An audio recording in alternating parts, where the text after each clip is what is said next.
વિદુરી નીતિ।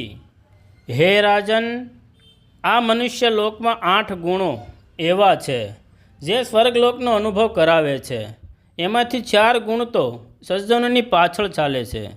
4 ગુણો સજ્જનોથી વિખૂટા પડતા જ નથી અને બાકીના 4 ગુણોનું અનુસરણ સજ્જનો કરે છે, અર્થાત દુર્જનો તેમનાથી દૂર રહે છે।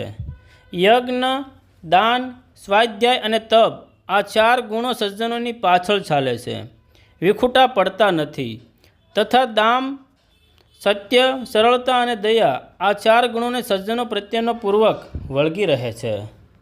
યજ્ઞ, અધ્યયન, દાન, તપ, સત્યવસન, ક્ષમા, દયા અને લોભ, આ 8 પ્રકારનો ધર્મનો માર્ગ કહેલો છે।